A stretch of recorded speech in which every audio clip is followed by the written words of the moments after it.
All right, y'all, you know what it is. It's the Jointz and Jamz show, and we got a very special guest on the line right now. The Kangol kid from U.T.F.O. You know who it is. What up, Kangol, man? What's going on? I'm good, man. What's going on, world? Hey, man, we are honored to have you on the phone with us today, man. You are definitely part of one of the legendary groups from back in the day, and Kangol Kid, man. When I was growing up, man, y'all dropped that Roxanne record, man. We just lost it in middle school at that time, man. What's going on with you? Trust me, I lost it as well when that happened. I was a kid when I put that out, and I can't believe, even as we speak right now, how much of a dent that song is made in hip hop, man. It's just an incredible thing, and I'm just blessed to be part of it. I mean, I'm telling you, man, that has to be, in my book, definitely in one of the top 30, top 20 songs in hip hop history in my book. You know what I mean? And I gotta say you're correct. It's absolutely up there, man, for real. Because I had seen that VH1, when they had their 100 greatest songs of hip hop, they ranked Roxanne number 84, and I was like, it was. Yeah, they got that wrong. Yeah, they got that very wrong. They got it in the top 100, which is an honor, but I believe it was a lot higher than that. Oh, absolutely. It's definitely, in the rankings, but it was ranked too low if you ask me. So, it is what it is. But it's a lot of people's first rap record, man, and that's just an incredible thing when people share that with me. Cats that probably didn't catch the Sugar Hill Gang or, the Message or whatever. Right, it's like, right. Like their first joint. And it's just an incredible thing to know that, you hold that place in history, man. Yeah, I'm telling you, man, that's something they can never take away from U.T.F.O. That's one thing they can never take away from you, Kangol. And that's just, y'all had a bunch of legendary records, man, that I still rock to this day on our show, because our shows, especially when we do Throwback Thursdays, man, we like to teach the people out there about the history of hip-hop and the beginnings and the great groups that started it all from the foundation, you know what I mean? And let me just say to you, man, I really appreciate that, cats like you that do that, because, I grew up at a time when there was no rap.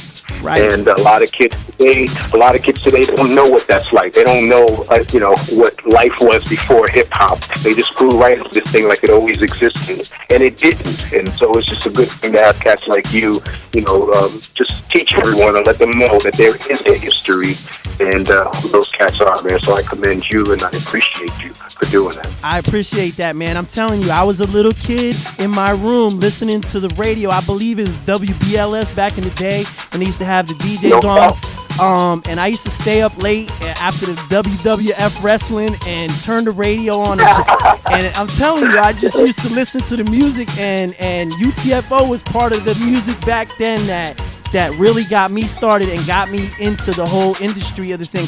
And you know what is ironic about the whole thing is that I started out as a breakdancer, and I actually did a little research and found out that y'all were the breakdancers for Houdini. That's correct. Yeah, we started off actually dancing for Full Force. Okay. And after that, Full Force's manager became our manager. His name was Steve Salem, God rest his soul. And after winning a contest at Radio City Music Hall, where Houdini was in the audience and saw us do our thing, and they approached our managers and asked them, can we take this talented thing that we just did on stage on the road with them? And it was a marriage made right there, and actually we made history by doing that. Like, in today's time, every rap group has dancers that comes on stage with them. Well, Dr. Ice and myself were the first dancers for a rap group ever. When we started to dance with Houdini, we were the first to ever do that. And then after us is when all these other rap groups started to come out with dances. That is dope right there. That is definitely real dope. I also seen that y'all were the first breakdancers to actually appear on the Phil Donahue show. At the time, Phil Donahue was, what Oprah Yes. was to everyone. Yeah, it was the biggest talk show nationwide, and we were the first breakdancers to appear on a national talk show. I mean, there's a lot of firsts, man. We can go on for days with all the things that we did first. And what's crazy about that is, we weren't trying to set any records by being the first to do any of these things. It just so happened that, we just opened so many doors, and, we ran through the garden for years, and it was later that we, started to smell the roses. And as we smelled the roses, we're like, wow, hold up, we were the first to do that, and we were the first to do this, and, all these firsts comes after the fact. So, there's a long list of it, man. Even, the fact that I used the name Kangol Kid.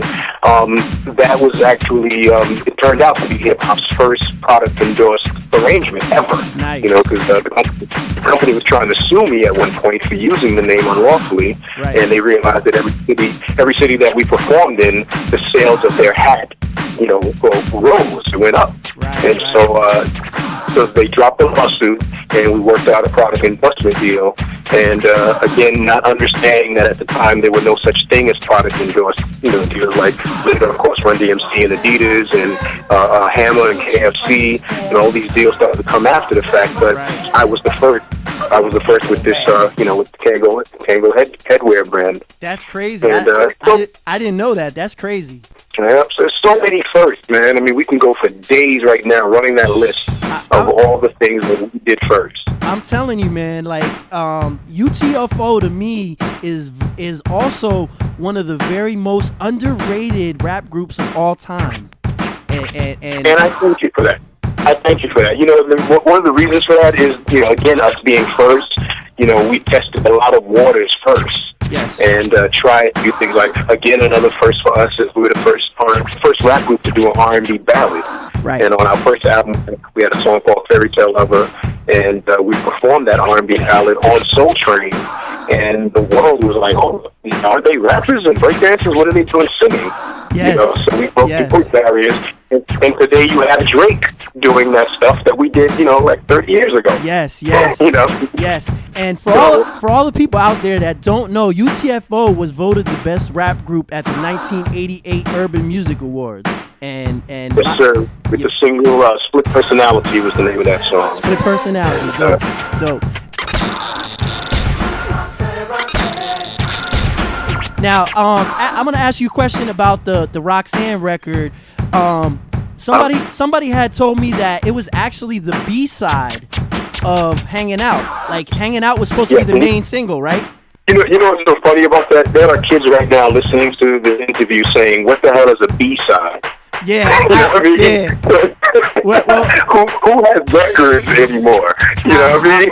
So we might have to define what B-side means before I answer that question. All right, back in the day, children, when there was something called records that you would put on a turntable, not the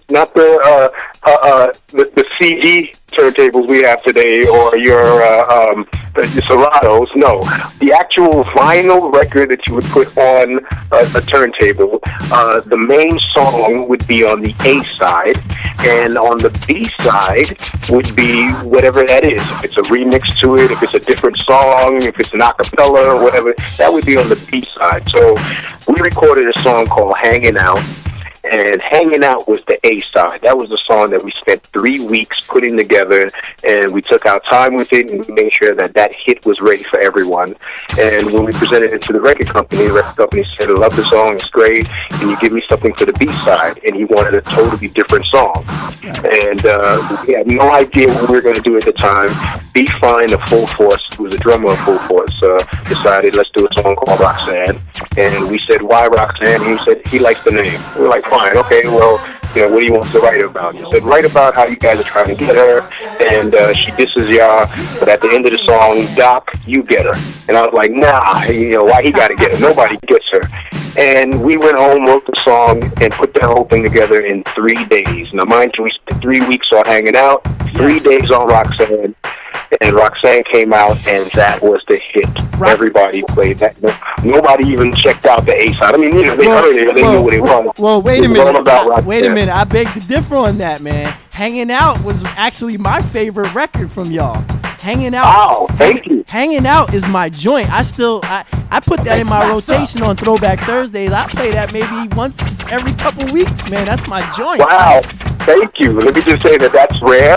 Yeah. Thank you very much. Because everyone gravitated right to Roxanne. Right. Now don't get me wrong. I love Roxanne. That's a dope record right there. But Hanging Out, for some reason, man, it just catches me, man. And like, it's dope. That's just two dope records on one, man. You couldn't beat that back in the day.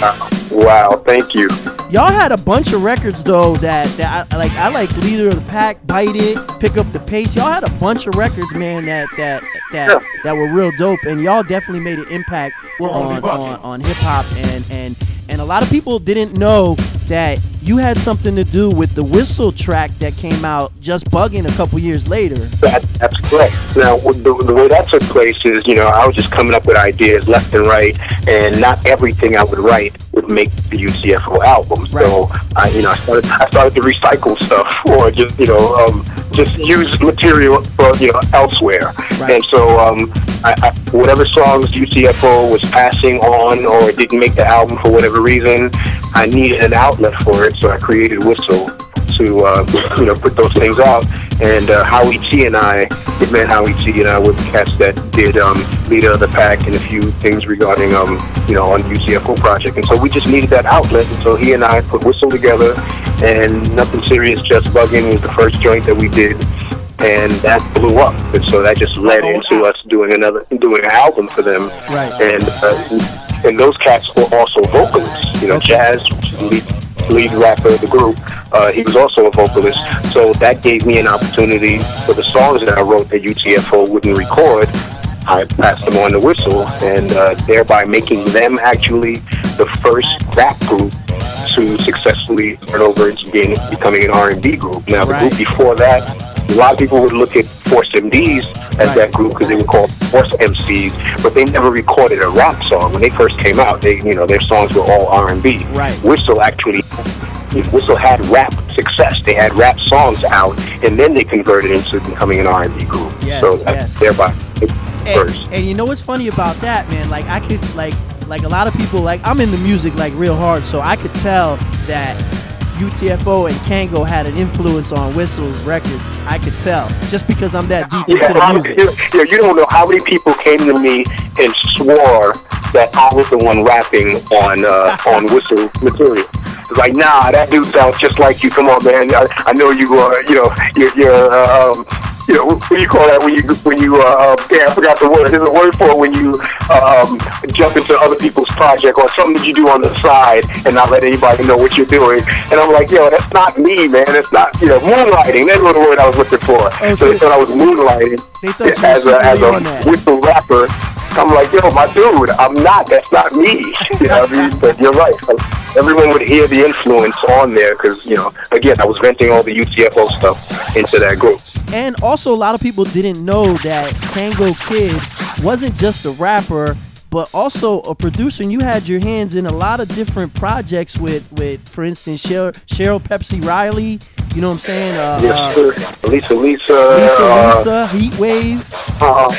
There's a few people. Gerardo, I did something with Gerardo. Yes. That Rico Suave, I did something on his project, his Latin rap project. Yep. Daryl Strawberry. I wasn't the dude that was into sports at all. Right. But I had a chance to work with Daryl Strawberry on his rap attempt. And let's see, Scottie Pippen had a computer game, and I did the theme song for his computer game called Slam City, I think it was called. Yeah, I think that was on Sega. It was on Sega. Yeah. And so I do that. And, just a lot of production. Later on, I went on to doing stuff for 3LW, who became the Cheetah Girls. A little bit of everything. For those that are, my Christian brothers and sisters out there who are hip to gospel rap, there's a rap artist by the name of BBJ, Big Brother J. Okay. And he produced this project as well. And, a few other things in that family. But, I just keep reinventing myself, man. There's just so many ideas. I got to get them out. That's one of the things that I really can appreciate about you is that you have so much talent and you just didn't leave it in the rap game and then just step away and not continue to be in the music business and do what you do. So I got to respect that 100%. You know what I mean? No, thank you. And part of that is the fact that I grew up listening to pop music. Okay. You know what I mean? So I didn't grow up thinking I wanted to be a rapper. I did say I want to grow up to be an entertainer. Rap wasn't something that existed when I was a kid either. Right. And so I wanted to be an entertainer. I was writing songs and, doing everything I could possibly do to be on that stage. And when, rap started to become that thing, I was already writing songs, so it just made sense to, actually it was easier. I didn't have to put the lyrics I was writing into a melodic structure. You know what I mean? All I had to do was just say them on beat. I'm like, oh, I could do this. Right. And so once I got in, I used that as an opportunity to show everything else that I could do, or that I grew up saying I wanted to do, and took advantage of that, man. That's the nature of the business, man. Yeah. You get in, you just swell up in the business. Yep. And you definitely did your thing. I mean, like, I heard you did voiceovers for MTV commercials and stuff like that, Hot 97 and all kinds of various things like that. Whatever would bring me a check, I was there. Anything in the music business. I feel that. I feel that. There was voiceovers, jingles, it didn't matter, and not to mention, from that point, I went into scoring movies. I scored an independent, a documentary, and a scary film. I forgot what it was, a science fiction joint. And that was just a matter of challenging myself. People that approached me saying, you already produce, you already do this, do you think you can do that? I'm like, of course I can. And I had no training, no knowledge of this thing, but the minute I committed to it, I started making phone calls like, yo, how do you do this? I just told this dude that I know how to do it, and I lied. How do I do this for real? And I made it happen, and to the point to where I won an award for both of those projects. That's real dope too, man. And the people out there need to know too that you've done a lot of speaking in colleges, and you've also had a lot to do. You were involved with something with the American Cancer Society also? Yes, well, the speaking thing just makes sense. You you can't take all of this knowledge with you. Right. Every parent wants their child to be better. Yes. And unfortunately, when I got into this business, there were no rap groups or rapper that had, 10, 15, 20-year experience over me to give me any direction. That didn't exist. And so I've become that dude, so it only makes sense that I give that information out to guys who are trying to do this. So that's where the speaking thing comes from. As for the American Cancer Society thing, that actually fell on my lap. I'm a dude who I accept challenges, and I was faced with a challenge in which my manager, who's Shonda Lumpkin is her name, her mom was like a mom to me. Her mom was Gay Francis Lucas. And when she had a 3-year battle with breast cancer, and so I have a small family, so I'm not really used to dealing with any deaths in my family, and so losing her was something that that struck me in a way that I didn't know how to handle it. Right. And so what I did, I reached out to my hip hop brothers and sisters, my first line of defense, and I said, it really, from what I understand, no one has to die from this disease. If you get the word out, everyone can get themselves checked, and this can be reversed in time. Right. And so, and it turns out that a lot of my brothers, hip hop brothers and sisters, have family members who have gone through this, or they've gone through it themselves. And so it was just a door that opened where everyone jumped in and said, yo, whatever you need me to do, I'm there. And cats like Nelly lost his sister, Sir Mix-a-Lot lost his, Roxanne Shante is a breast cancer survivor, Lisa Lee's a survivor, Kid Rock lost his sister, and it's like there's just so many people that's gone through this, and they all wanted to do something about this, but just never knew what. And once I opened that door and said, here's what I'm doing, join me, everyone joined in. So the movement is called Mama Luke, and in honor, of course, of Gay Francis Lucas, which is what we called her, Mama Luke. Right. And it's been in effect now for 3 years. We have a T-shirt that we all wore the first year that we walked. Roxanne Shante, Joski Love, Dana Dane, Force MDs, NY Oil, who is Cool Kim from the UMCs. Okay. It's like all of these cats got together with me and walked in Newark, New Jersey. We raised over $3,000 the first year, and we had a T-shirt that everyone wore. And so we took this one particular T-shirt, and every artist signed the shirt after the walk. And for the last 3 years, I've been, collecting signatures from everyone. So I got Will Smith, LL Cool J, Chuck D, IP, you name it. I got over 200 signatures on this T-shirt, and the intention is to auction the shirt off in the future. Okay. And the money generated, we can still benefit the movement and benefit the American Cancer Society. So that's what I've been doing. That's speaking for them. That is for the American Cancer. That is a great thing you're doing right there, man. And I know everybody out there appreciates that, man. I gotta salute you on that one. Definitely. Thank you. It was always weird saying thank you to that because, it's just one of those things that you think, for real. It's one of those things you think everybody should be doing. It's like thanking somebody for not going to jail. I mean, you ain't supposed to go to jail. Right. Right. So when I did thank yous for that, it always felt funny accepting it. I guess I've learned to understand where it comes from. And, I'm doing my part, man. I'm just asking everyone to do theirs. Right, and that's what's up. Now, let me ask you a question. I want to get back to the Roxanne record. Sure. Now, when y'all came out with that record, I know Roxanne Shante came out and the real Roxanne came back and all this and that, but they actually... y'all weren't going at them before that, right? How did that come about? Like they just... So that's really a funny thing that here it is, like almost 30 years later, I still don't get it. Right. They refer to that like as a battle record, or we were battling her or whatever. Right. And if anyone listens to that song, for those that know it, you hear three cats trying to kick it to this chick, and the chick will not give us the time of day. Right. And that's the end of the song. Don't get the girl.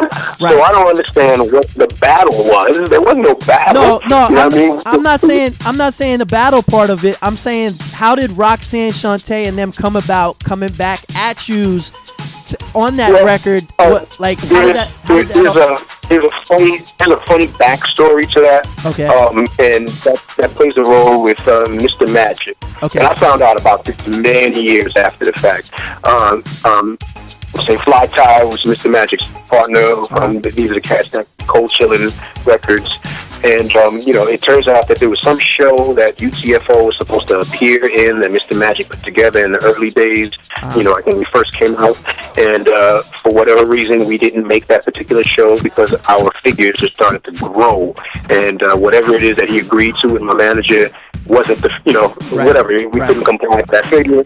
And so he was pissed at a show that we were supposed to do that we didn't attend. And so he got Shantae and Marley Marl to do an answer to diss us because we didn't show up to the show. Okay. Now, mind you, this was a story I heard many years after the fact, so I didn't know that that's what the deal was. Right. So, here I am as a kid, and I'm getting my first taste of success, and immediately as I'm enjoying the success, I hear a song dissing me. And I'm like, what the hell is this about? Right. And so right after that, Sparky D came out with her answer defending us.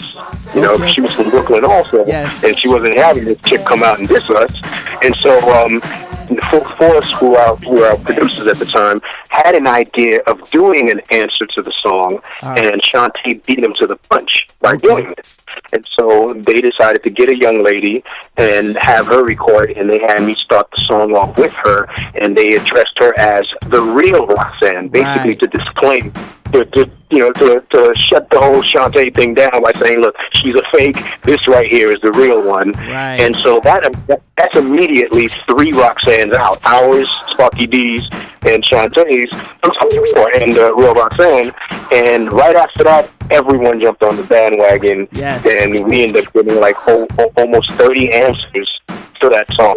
But that, and, everything from Roxanne's mom, Roxanne's dad, her dog Rexanne, Roxanne's a man, Roxanne's doctor. It became a hip-hop soap opera in which everyone was trying to keep up with the latest episode. That's incredible, though, to have a record. You put out a record and you get that many answers. That's how much attention y'all got with that record. That's crazy. Oh, yeah. That'll never happen in hip hop again. And that was that was such a great thing for the whole genre at that time too. Like even though a lot of them records they came back at you and tried to get at you, it were whack. It just was a great thing because it brought so much attention to the music. You know what I mean? It was a good thing in my eyes. Yeah, I remember one night, Red Alert. DJ Red Alert played every Roxanne song back to back, and it filled his whole show. Wow. Every song back to back, man. I'm sitting there going like, really?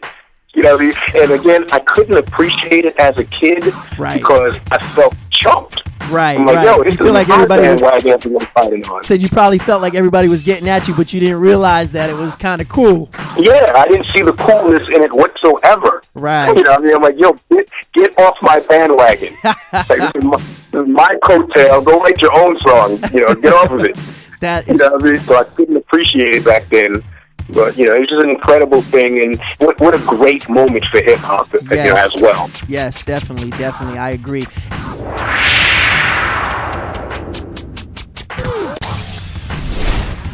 Hey, I wanted to ask you, man, how are the other guys in the group doing these days? And do you keep in contact, or is there any kind of relationships anymore?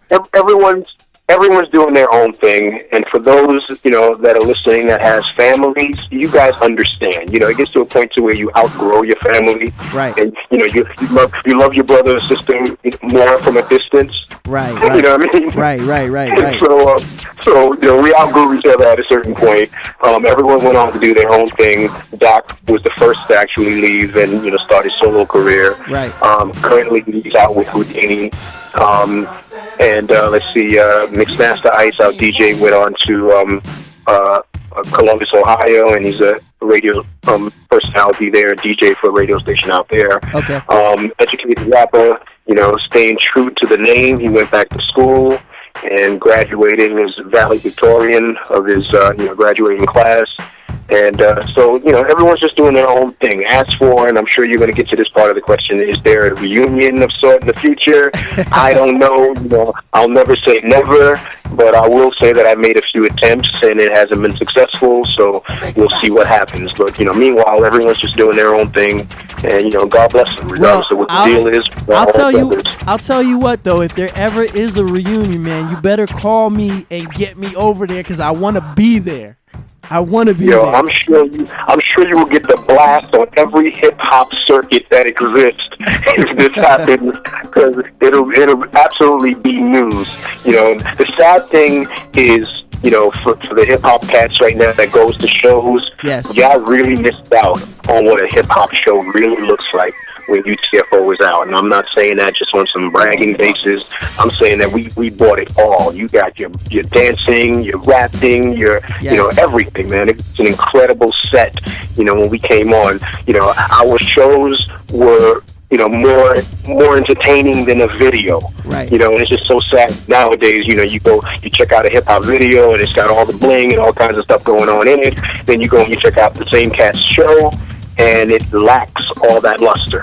You know what I mean? Right. That wasn't the case with us, man. We so bought it. And when I say we bought it, I mean, like, you know, picking Doc up, putting him on my head, and spinning him on my head as we do the helicopter on stage. I mean, it was just an incredible set that, you know, I'm sorry, cats are just not going to see today in hip-hop. Wow. So if you're new to this thing and you're listening to our show, man, you need to get online and check out some of the back-in-the-day videos from U.T.F.O, and I'm sure you'll see what my man Kangol is talking about. You know what I mean? Get your history on and check it out. You know what I'm saying? That's what I'm saying. But yeah, man. I'm with you. I'm with you. But yeah, man, we really appreciate you calling in and doing this interview, Kangol, man. You are a legend in the game and one of my favorites ever. And the Jointz and Jamz show, you know, we keep doing this thing hard, and this is what we do, man. We're going to teach the people about the pioneers and the people from the beginnings and the people in between and all the real hip-hoppers out there. And if you don't know, now you know. But you know I'm coming to your hood, right? I'm going to be in your hood, Saturday, if I'm correct? Yes. And I apologize to you last time you were in town. You know, sometimes I be in my zone when I'm DJing, and I didn't really get to greet you the way I wanted to because I was just in, you know, that moment. But I apologize to you on that, my brother. Nah, I'm not mad at you, man. I know exactly what that zone is like. You know how it is when you're performing and you're just in that zone. You know what I mean? That's how I get sometimes. Yes, sir. But I'm coming out there on Saturday, man. So I definitely would love to see everybody. Yes. You know, those that have their hip hop questions. questions, or because again, cats like me didn't exist before me, Yes. and so I'm asking everyone to come out and take advantage of a brother like me. Yes. As I come to town, and I'll be at two venues. One is Foreman Mills, Okay. and we're gonna do a little I love the '80s type of hip hop event. Okay. So come out there and enjoy the '80s with us. For cats who remember the '80s, come out. For people who didn't, understand it or wasn't there to be part of it, come be a part of it. Saturday in Foreman Mills. Yes. But I am happy to know that things like Facebook and Instagram and all that exist today. Because back in the day we didn't have that, so we had to actually write fan letters, to our fans. Yes. And we were a little too busy to do that. But I'm happy to say that these sites exist now. So hit me, get at me on Facebook. Kangol Kid is the fan page on Instagram. Hit me at Yo Kangol. That's YOKANGOL. So that's on Instagram. Yo Kangol on Twitter. Cats can get at me now, and I can let you know what I'm doing and all that good stuff. So, That's what's up. it's a good thing, man. Please reach out to me is basically what I'm saying. Yeah, I think I'll do that, man. After pictures, I think I'm going to see you at After Hours. All right, that's what's up, man. That's what's up. That's what's up. All right, well, we appreciate you calling in, man, and taking the time to hold us down here on the Jointz and Jamz show. Yes, sir, and I will see you guys on Saturday. Come hang out with me. I'll be in your town all day. So, what is that? Foreman Mills, my bad.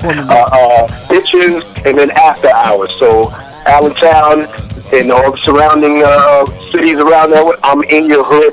Come hang out with a brother, please. I'd love to see y'all. That's what's up. That's what's up.